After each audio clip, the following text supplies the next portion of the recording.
so good morning, good afternoon, good evening po sa inyong lahat, sa ating mga ka-YouTuber at syempre sa akin mga subscriber dyan. Thank you very much for always watching and sa mga update ng aking video. Alright, sa mga bago lang po sa aking channel, wag po ninyong kalimutang mag-subscribe. Just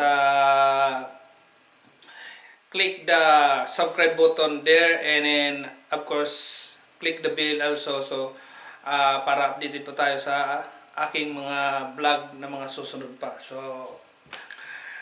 alright, ito na nga po. Pag-uusapan natin naman dito kung paano naging successful ang New Zealand sa paglaban tungkol sa COVID-19. Okay, so disclaimer lang po sa mga nanonood diyan. Ito po ay ang aking pong sasabihin dito ay base po sa sa mga resulta at mga ginawa, kung anong ginawa ng New Zealand, kung paano po naiwasan po yung COVID-19 dito ng ganoon kabilis. Okay, so ito na nga po. Nung lumabas po ang COVID-19 noong March, ay agad-agad na ito'y kumalat sa buong mundo. So, ang New Zealand, hindi sila basta-basta nagsara agad ng kanilang border. Kasi wala pa naman mga nagkakaroon ng cases na mayroon dito. So, hindi muna sila nagsarado. Tapos, yun nga,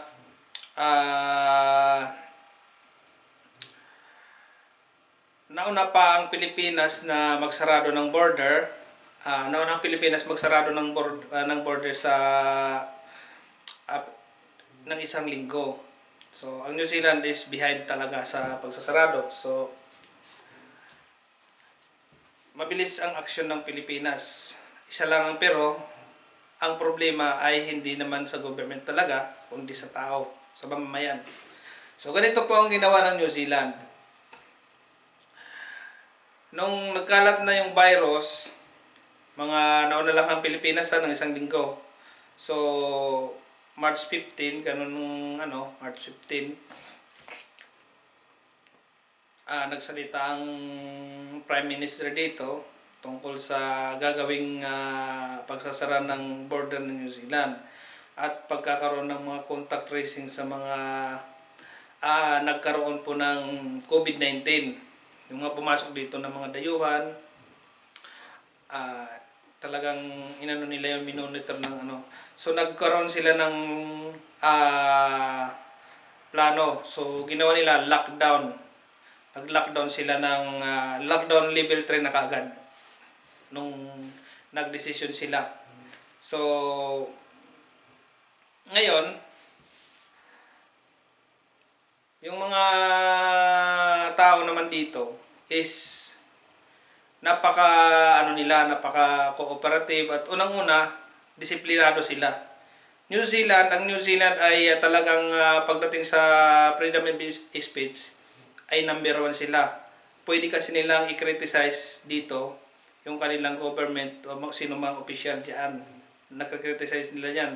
So, pero pagdating sa ganitong sitwasyon, hindi silang nagsalita ng against sa kanilang government.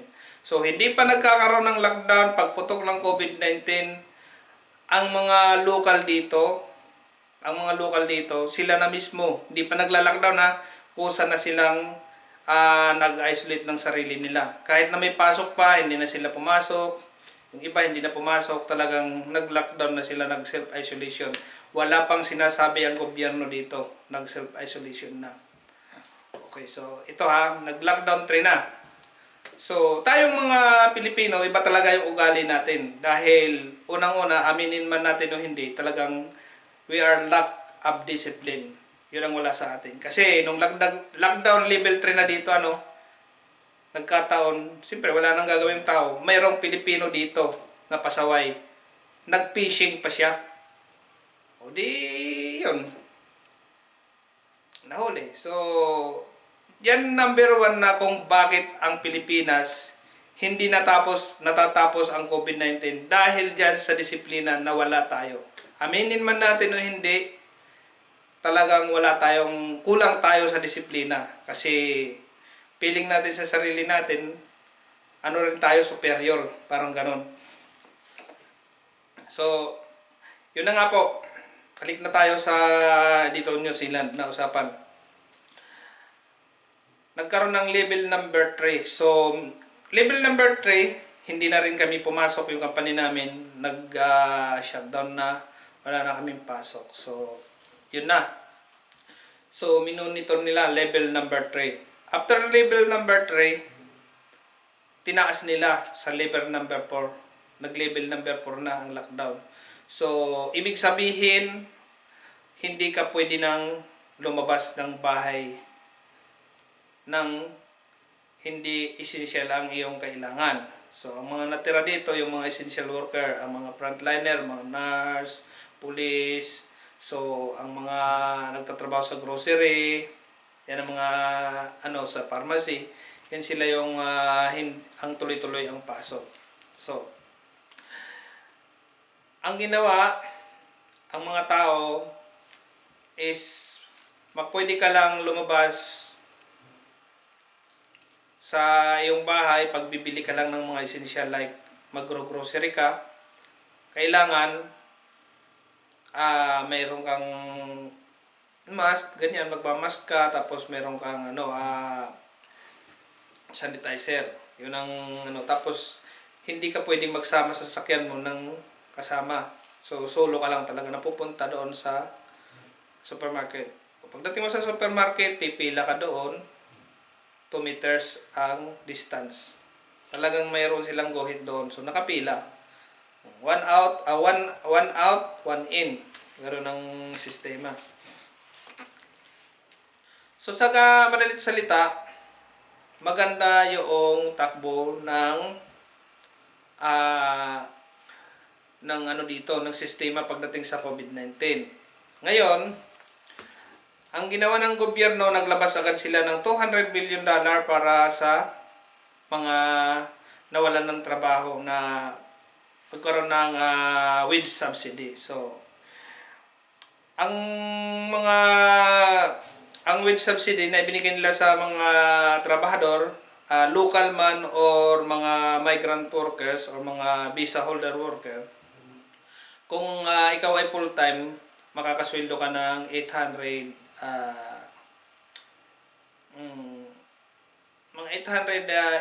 something like that. Depende kasi. So, yan. Pag full-time ka, 800 plus. Pag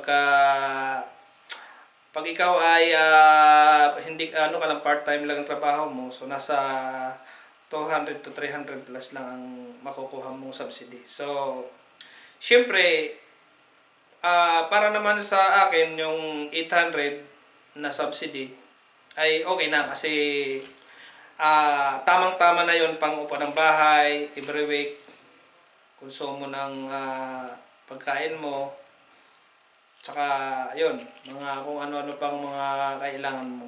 So, may nasusobra pa. So, ayun nga, within 1 month na lockdown ng New Zealand, nagkaroon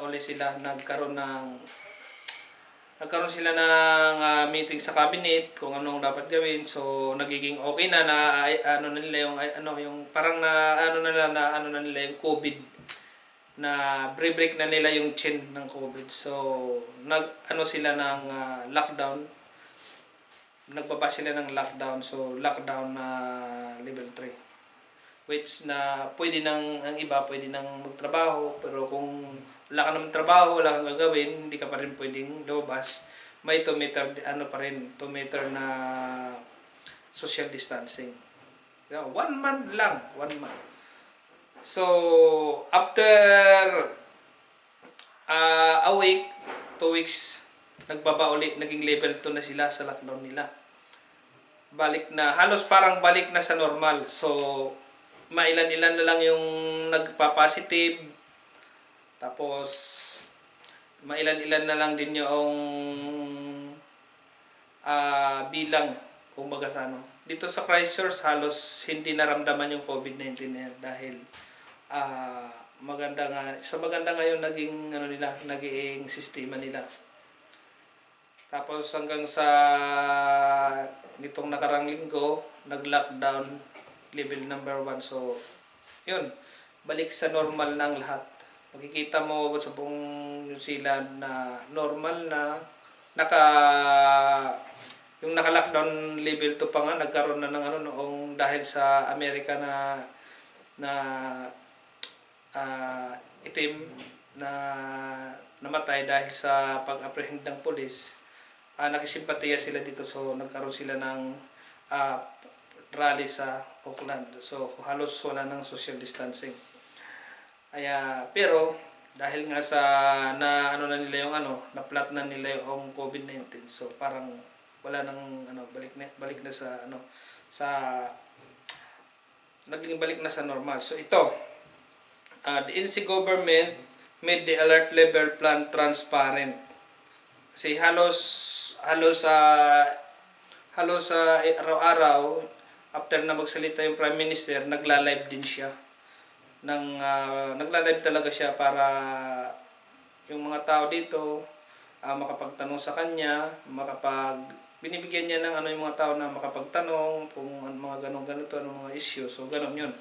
Kaya very siya, transparent talaga. So klinos nilang border nila ng maaga, pero mas maaga talaga yung Pilipinas na nag-close. Nauna yung Pilipinas mag-close ng border ng 1 week ahead. Tapos sumunod yung New Zealand.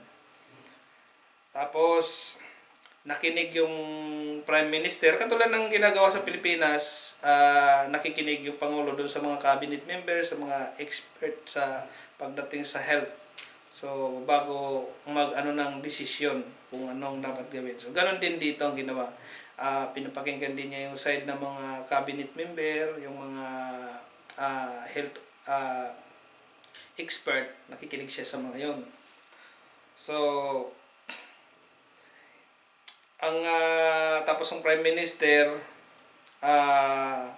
addressed the national daily and even did FB lives to answer some of the citizen question with words of leadership, compassion, and solidarity, not a threat. So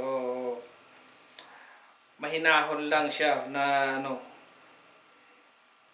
And then Prime Minister and the department heads took a 20% payout. Yun na yung subsidy, yung wage subsidy na natanggap namin. So dito walang pinili, lahat binigyan. So kung sino yung mga full-time worker, sila yung mas malaki yung wage subsidy.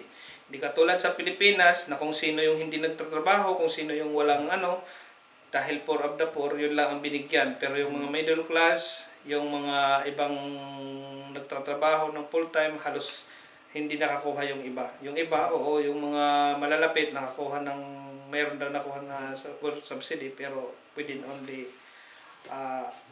napakaliit masyado.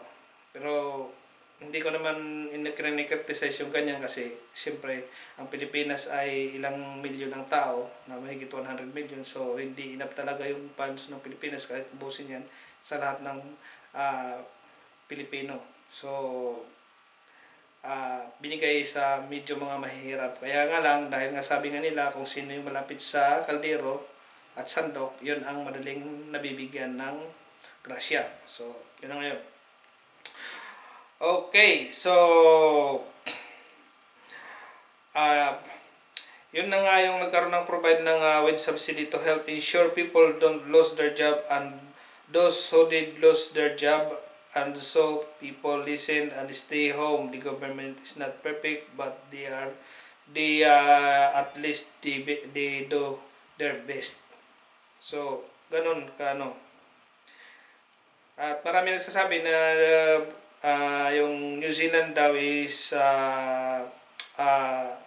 first country. So kaya daw ganun ang kabilis. Hindi ganun na meron lang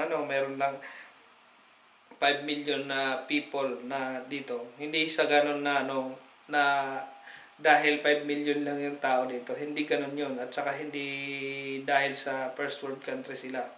Yun ay nangyari dahil sa disiplina po ng mga mamamayan dito na agad-agad tumalima at sumunod sa mga pinag-uutos na dapat gawin, na kahit man hindi pa nga ipinag-uutos ng gobyerno is nagkusa na sila. Halos 1 week din ang mga dito, mga local, 1 week ahead. Hindi pa nagsasalita ang gobyerno, ang Prime Minister. Nag-self-isolate na sila. So ganun sila dito kasi disiplina. Sinabi ng hindi ka pwedeng pumunta sa mga crowded ganito, sinusunod nila yon. Pwede ka naman ditong lumabas umaga hapon kung gusto mo mag-jogging, but kailangan mong umiwas sa mga makakasalubong mo. Ganun sila ka-disiplinado. So, hindi sa gobyerno or sa sino man ang makakapagligtas sa atin kung hindi yung sarili natin. Kasi tayo, Pilipino, matitigas ang ulo. Okay, so sa ngayon, ang June 13. So June 13 na ngayon. Ang New Zealand data is COVID case total of 1,504, total date 22, total recover 1,482, active cases 0, total population 5 million 5 million 2 and 100. So ayan po. Ganun lang kadami yung tao dito. Mas marami pa dito yung baka at saka yung mga tupa. Pero sabi ko nga wala sa gobyerno ang problema, nasa tao. Kasi kung ang tao may disiplina, ang mamamayan may disiplina sa kanilang mga sarili, sumusunod, hindi yung puro reklamo, puro gusto kagad mag-aklas